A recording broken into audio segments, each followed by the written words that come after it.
열왕기상 11장 9절에서 13절까지의 말씀입니다. 솔로몬이 마음을 돌려 이스라엘의 하나님 여호와를 떠남으로 여호와께서 그에게 진노하시니라. 여호와께서 일찍이 두 번이나 그에게 나타나시고 일에 대하여 명령하사 다른 신을 따르지 말라 하셨으나 그가 여호와의 명령을 지키지 않았으므로 여호와께서 솔로몬에게 말씀하시되 내게 이러한 일이 있었고 또 내가 내 언약과 내가 네게 명령한 법도를 지키지 아니하였으니 내가 반드시 이 나라를 내게서 빼앗아 내 신하에게 주리라. 그러나 내 아버지 다윗을 위하여 내 세대에는 이 일을 행하지 아니하고 내 아들의 손에서 빼앗으려니와 오직 내가 이 나라를 다 빼앗지 아니하고 내 종 다윗과 내가 택한 예루살렘을 위하여 한 지파를 내 아들에게 주리라 하셨더라. 오늘 본문에 보는 바와 같이 솔로몬은 하나님을 외면하고 우상 숭배에 빠집니다. 간단하게 하나님을 섬기다가 하나님 아닌 다른 우상을 섬겼다, 이렇게 간단한 선택을 바꾼 정도가 아니고 하나님 모시는 것을 이제 외면하고 그 다음에 자기 마음대로 살았다, 그런 뜻입니다. 솔로몬은 그 많은 후궁들과 그들이 가지고 들어온 우상 숭배에 빠집니다. 그것은 11장 1절에 보는 바와 같이 솔로몬 왕이 바로의 딸 외에 이방의 많은 여인을 사랑하였으니 곧 모압과 암몬과 에돔과 시돈과 헷 여인이라, 이렇게 말하고 있습니다. 결국 우리가 쉽게 이해하자면 여인들 때문에 신앙을 팔아먹었다, 이렇게 얘기할 수 있습니다. 그러나 이 문제는 그렇게 간단한 것이 아닙니다. 오늘날 우리가 무슨 허랑방탕하게 산다, 그런 문제가 아니고 이 많은 여인을 사랑하게 됐다라는 것이 갖는 성경적 표현을 이해할 필요가 있습니다. 베드로후서, 신약 성경 베드로후서 2장에 갑니다. 384페이지 신약 성경입니다.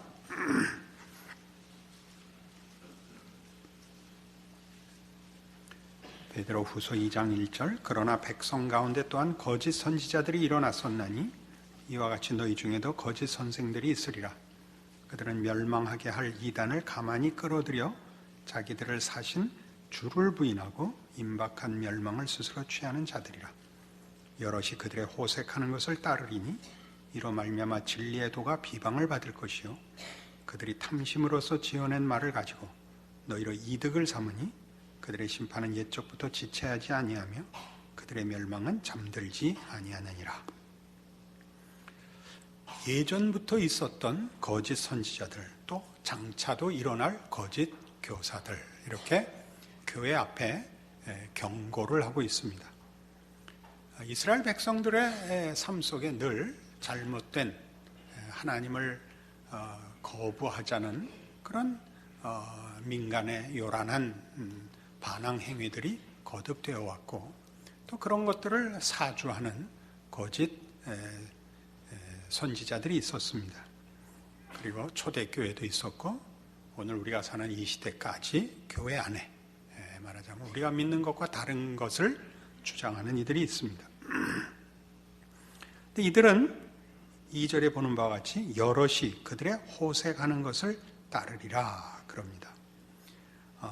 3절에 그들이 탐심으로써 지어낸 말을 가지고 이런 일을 한다라고 얘기합니다.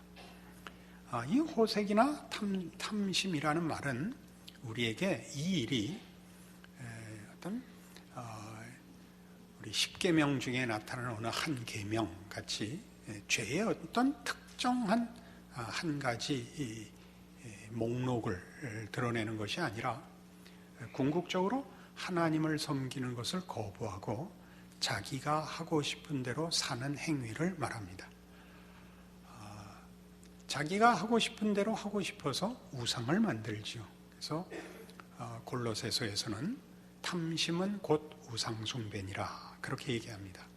왜냐하면 그가 하나님 외에 어떤 신을 빙자해서 자기의 욕심을 채우려 하든가, 그것은 자기가 만든 신이 결국은 자기의 욕심을 이루기 위한 수단이기 때문에 자기가 자신의 주인이 되는 것을 말합니다. 우리는 지금 솔로몬의 배교라는 이 문제를 놓고 생각할 때 어떻게 솔로몬이 그런 짓을 할 수 있는가 의아롭습니다.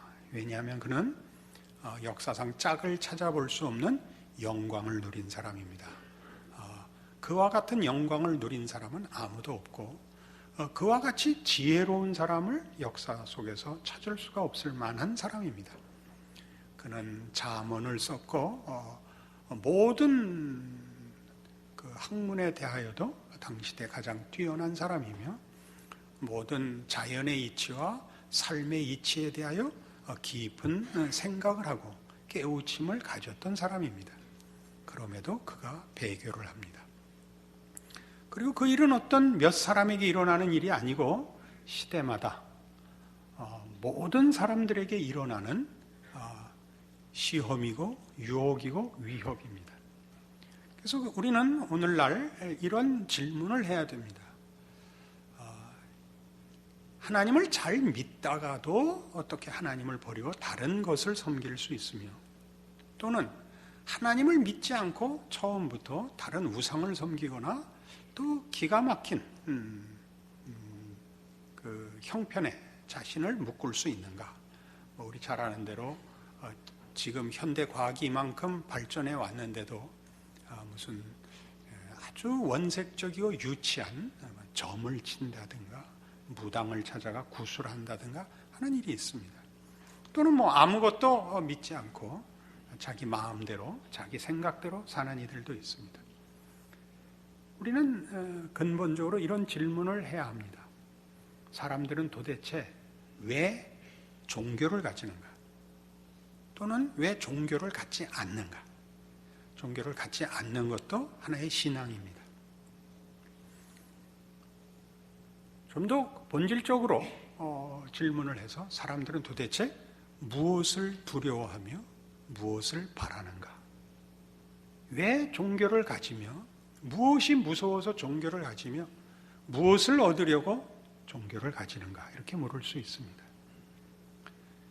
우리가 역사적으로 잠시 고찰을 해보면 답은 이렇게 나옵니다. 사람들은 세상이 제일 무섭습니다. 세상이 무섭다는 것은 우리가 살아가야 할 이 환경이 무섭고 그 영향력이 너무 크기 때문에 무섭습니다. 그리고 거기에 매여 있는 인간의 한계가 두렵습니다.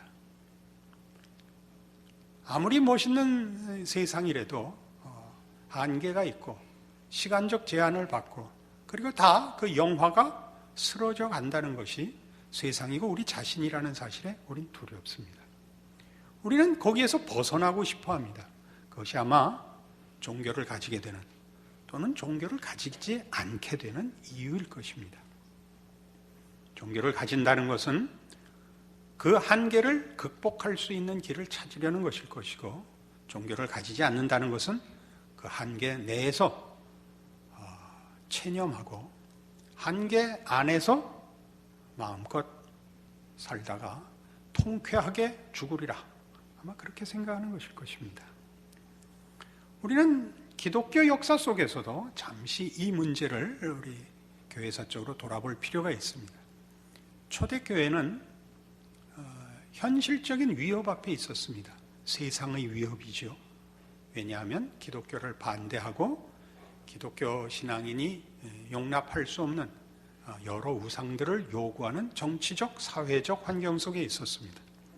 로마의 지배 아래 있었고, 로마가 섬기는 많은 신들을 섬기라는 요구 앞에 있었습니다.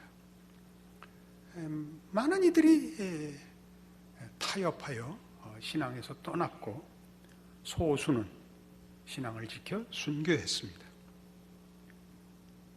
그리고 또 더 많은 사람들은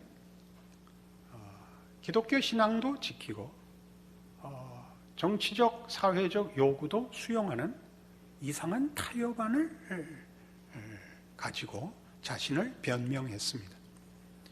우리는 이것이 교회사를 가장 중요한 부분에서 살피려는 것이 아닙니다. 오늘 이 두려움과 희망이라는 문제에서 초대교회의 어떤 두려움과 거기에 대한 타협책이 우리들을 신앙의 정도에서 끌어내는가를 살피는 쪽으로만 보려고 하는 것입니다. 그때 제일 초대교회에 많은 영향을 미친 것이 영지주의입니다. 영지주의란 그리스적 이원론으로 물질과 정신의 이원론을 말하는 것입니다. 그래서 기독교 신앙도 신앙은 정신적인 것이고 육체와는 상관이 없다고 믿음으로써 범신론적 해결책을 제시했죠. 우리 모두가 육체의 속박에서 벗어나는 것이 바로 구원이며, 그렇게 될 때 우리가 천국을 간다고 믿고, 그렇게 됐을 때 유일하신 하나님만을 섬겨야 하는 선택에서 빠져나올 수 있었던 것입니다. 왜 그런 타협안을 만들어냈는지 그 얘기를 우리가 기억을 해야 합니다. 무서운 세상을 신앙으로 극복할 실력은 없고, 그렇다고 안 믿기도 본인의 신앙이 용납을 안 해서 영지주의라는 것이 교회 안에 가장 큰 위협과 시험으로 들어와 있었습니다. 그것은 외적으로 공격한 정치적인, 종교적인 위협보다 사실은 더 무서웠습니다. 중세가 되자 초대교회의 핍박을 겪었던 교회는 이 무서운 세상을 포박해버렸습니다. 묶어버렸죠. 기독교 신앙 아래 예속시켰습니다.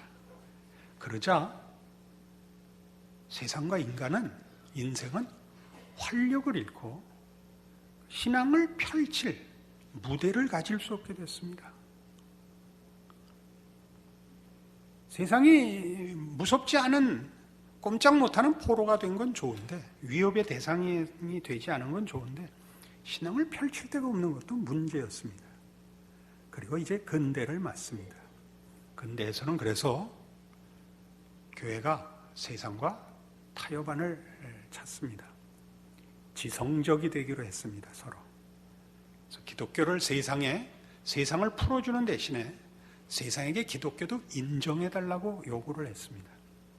기독교를 설명하고 납득시켜서 공존하고 싶어 했습니다.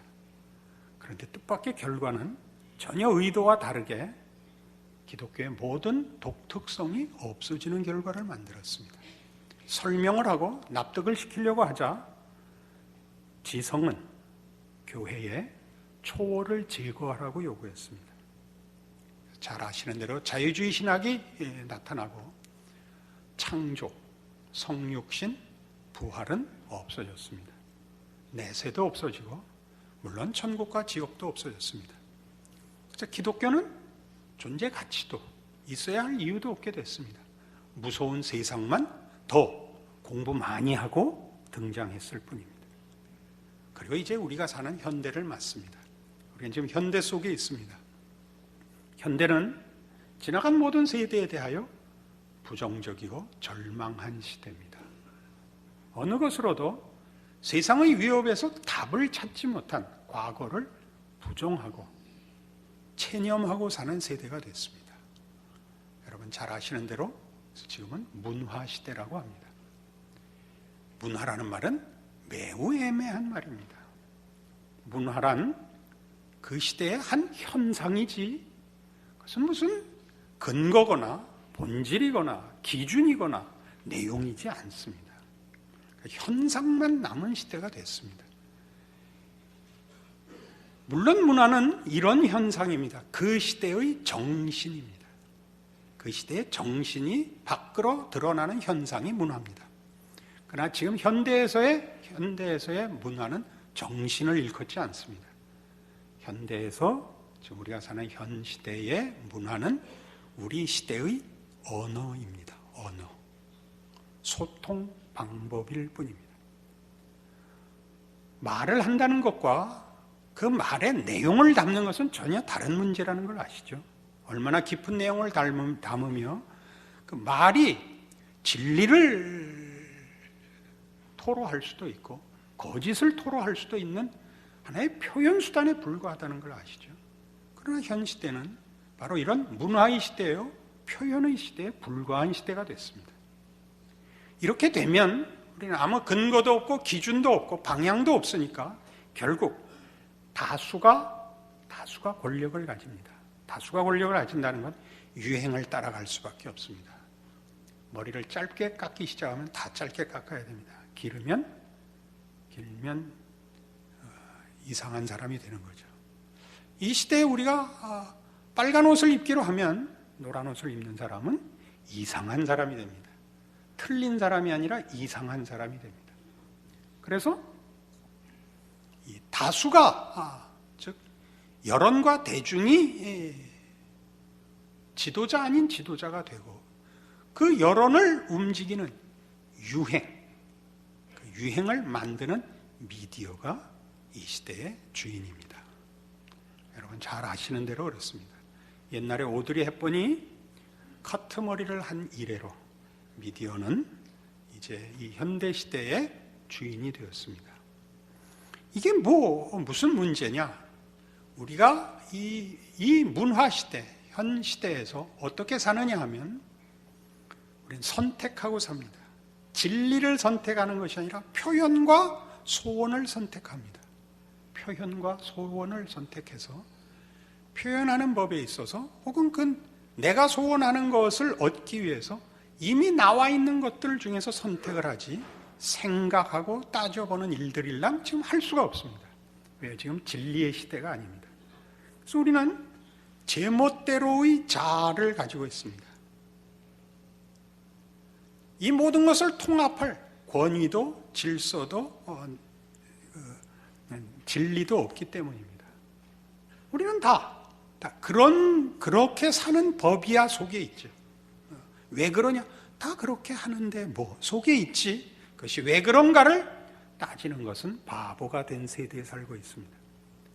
그래서 우리는 행복하고 싶습니다. 그래서 행복을 선택합니다. 더 큰 테레비를 사고 더 좋은 소파를 사고 더 좋은 여행을 가고 이것이 우리가 행복을 추구하는 방식입니다. 행복은 더 이상 진리와 연결되지 않고 물론 하나님과 연결되지 않습니다. 소비와 연결될 뿐입니다. 그런데 이 개인이 행복을 추구하면서 또 선하고 싶고 영원하고 싶습니다. 이게 서로 맞아떨어지질 않는데 현대인의 고민과 불안과 성질이 있습니다. 이게 왜 안 맞아떨어지냐고 저한테 와서 지랄을 떠는 겁니다. 여러분이 하나님 앞에 기도할 때 바로 이 문제를 놓고 하나님께 다 미는 겁니다. 난 행복하고 싶습니다. 난 진실하고 싶습니다. 나는 하나님 편이고 싶습니다. 이 진심을 받아주시옵소서. 방법은 하나밖에 없습니다. 세 갈래로 찢는 방법밖에 없습니다. 하나님은 그렇게 안 하신다고 했죠. 그게 솔로몬의 지혜였습니다. 잘라 가져라. 하나님은 그렇게는 안 가지신답니다. 잘라놓지 않습니다. 모든 것이 통합하여 하나로 하나님 앞에 항복할 때까지 하나님은 기다리실 겁니다. 참으로 고맙죠. 요즘은 이런 개인을, 옛날에는 개인을 개인, 자신 이렇게 불렀지만 지금은 자아라고 부릅니다. 이 자아라는 말은 현대 사회의 개인주의의 한 특성을 꼬집어 표현하는 단어입니다. 그것은 약간의 말장난입니다만 자만과 아집의 개인입니다. 자기가 선택하는 독립된 주체자이며 고집을 꺾지 않을 자유인입니다. 그래 놓고 왜 행복하지 않느냐고, 왜 기독교가 내 마음 같지 않느냐고 자꾸만 하나님 앞에 가서 따집니다. 그에게 답이 없는 건 너무나 당연합니다. 디모데전서 6장에 가보십시다.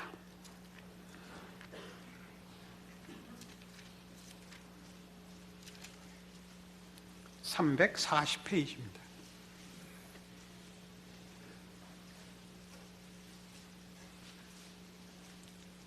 디모데전서 6장 3절입니다.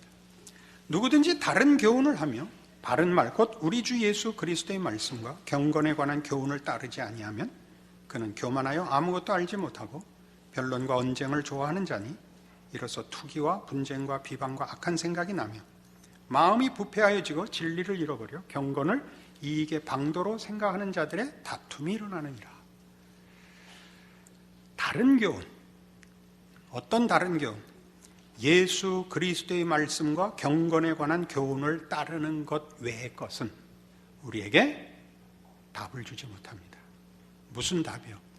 세상의 위협을 이길 답을 주지 않습니다. 세상이 우리에게 주는 답은 결국 망하라는 것입니다. 한 세상 살고 망하라는 것입니다. 세상에는 구원이 없습니다.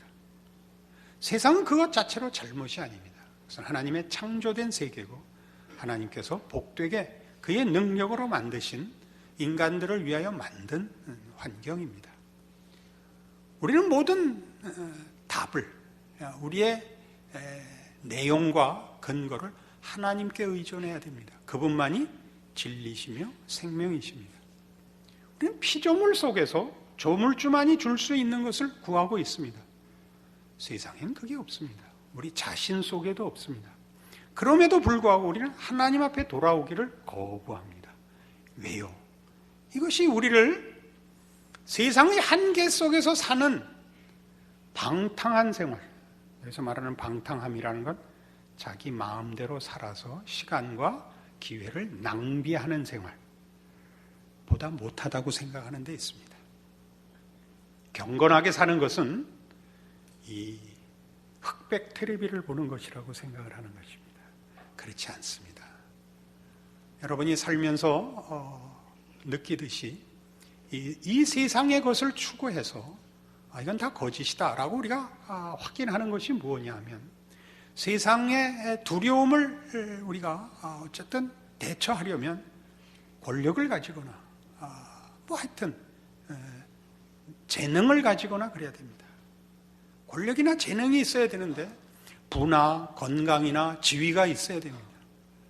그렇게 가지고 이 애초에 가졌던 세상의 두려움, 세상이 갖는 제한성, 그 파멸성을 보상받지 못한다는 걸 다 압니다. 이런 권력과 재능을 가진 자들만 그 문제에 있어서 깨우침을 받아야 되는 것이 아니라 그것이 없어서, 내가 없어서 세상 앞에 힘을 못 쓴다고 생각하여 유일한 대답이 이 세상의 것을, 권력과 재능을 가져 세상의 두려움을 이겨내야 된다라고 생각하는 쌍방 모두가, 가졌거나 못 가졌거나 모두가 세상에서는 답을 찾을 수 없다는 것을 확인해야 됩니다. 답은 예수 안에 있는 하나님의 은혜 속에만 있습니다. 뭐가 있느냐?